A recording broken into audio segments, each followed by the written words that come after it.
India या भारत, बीते कुछ महीनों में बहस सियासी तौर पर बड़ी तेजी से बढ़ती गई। बहुत तेजी के साथ गहमा गहमी के साथ चर्चाएं हुई। खासतौर पर विपक्षी इंडी महागठबंधन के बनने के बाद बहस और तेज हुई।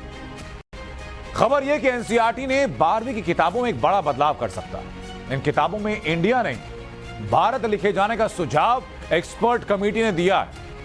हालांकि एनसीईआरटी के अधिकारियों का कहना यह कि समिति की सिफारिशों पर अभी कोई आखिरी फैसला लिया नहीं गया है, सिर्फ सुझाव भर है।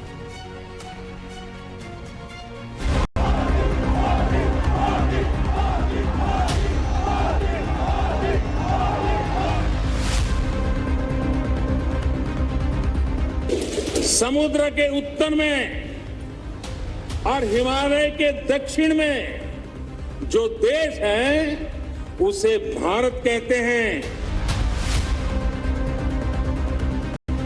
India, that is Bharat. It is there in the constitution. Please, I would invite everybody to read it. We are for Bharat or India, but the way in which they are doing all these things are only political motivation. Bharat या India, पिछले कुछ महीनों में देश के भीतर लोगों के बीच होने वाली बहसों में एक कोना इस मुद्दे का भी रहा है और इस बहस ने राष्ट्रवादी धारा और कथित लिबरल धारा के बीच अपनी जगह बनाई है। लेकिन इस बहस को एनसीईआरटी ने विराम देने का फैसला कर लिया है।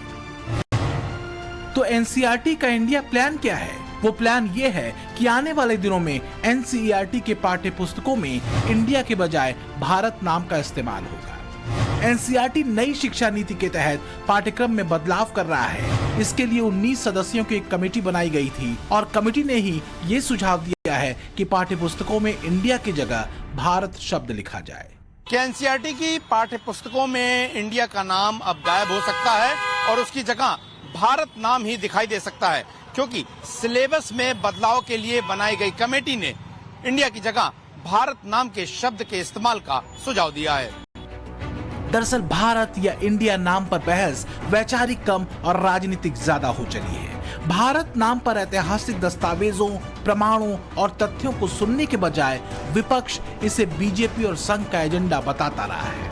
यही वजह है कि एनसीईआरटी के इस फैसले को लेकर विपक्ष एक बार फिर और सियासी बवंडर उठा सकता है। They are suggesting so many things. You see the way in which they are actually distorting the history of India through the textbooks and the syllabus and everything. They didn't have any sincerity on towards Bharat or India. हमारे लिए भारत और India both are equal.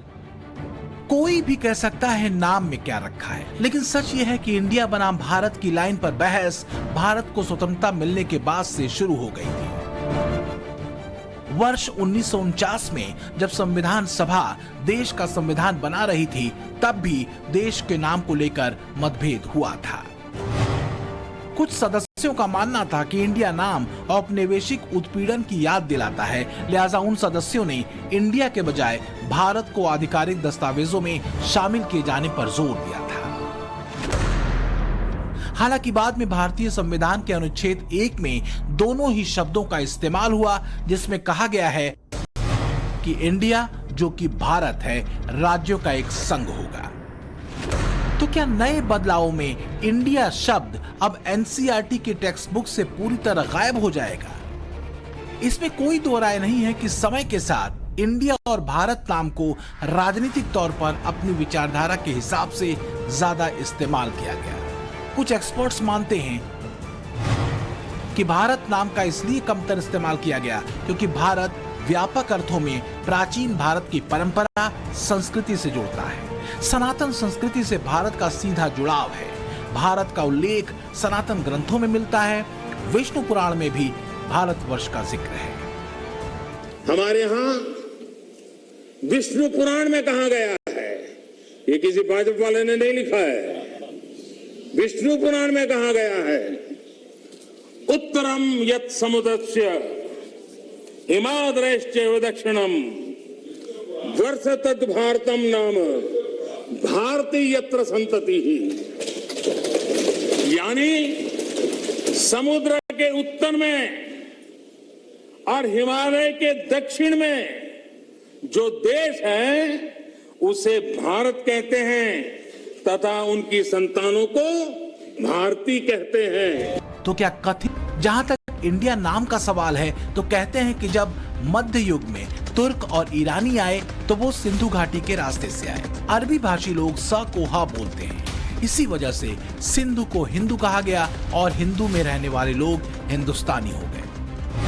इसी तरह सिकंदर के दौर में यूनानी इतिहासकार मेगास्थनीज ने अपनी किताब इंडिका में भारत का जिक्र किया। यही इंडिका ब्रिटिश काल में इंडिया हो गया। बहरहाल टेक्स्ट बुक्स में बात सिर्फ भारत या इंडिया नाम के बदलाव की नहीं है, बल्कि सुझाव कुछ और भी है। सिलेबस में बदलाव को लेकर बनी कमेटी का सुझाव यह भी है कि इतिहास के पाठ्यक्रमों में भी बदलाव किया जाना चाहिए। मसलन इतिहास में हमारी असफलताओं के बारे में बताया जाता है, जबकि हमारी सफलताओं की भी एक लंबी फेहरिस्त है, लेकिन उसके बारे में जानकारी नहीं दी जाती। ऐसे में हिंदू योद्धाओं के बारे में भी किताबों के जरिए जानकारी दी जानी चाहिए। सवाल ये नहीं है कि एनसीईआरटी के पाठ्यक्रम से लेकर उसकी पाठ्य पुस्तकों में बड़े बदलाव आने वाले दिनों में देखने को मिलेंगे, बल्कि सवाल इस बात का है कि विपक्ष ऐसे बदलावों पर क्या नया सियासी बवंडर खड़ा करेगा, क्योंकि इंडिया और भारत के नाम पर पहले ही अच्छी खासी राजनीति की जा चुकी है। भारत बनाम इंडिया की सारी बहस राजनीतिक विचारधाराओं में उलझाई जाती रही है। कहा तो यह भी जाता है कि देश का इंडिया या भारत नाम भी राजनीतिक विचारधारा की कसौटी पर ही चुना गया था। तो क्या इस बार एनसीईआरटी की किताबों में इंडिया की जगह भारत आ जाने के बाद इस बहस पर पूर्ण विराम लग जाएगा? ब्यूरो रिपोर्ट, टाइम्स नाउ, नव भारत।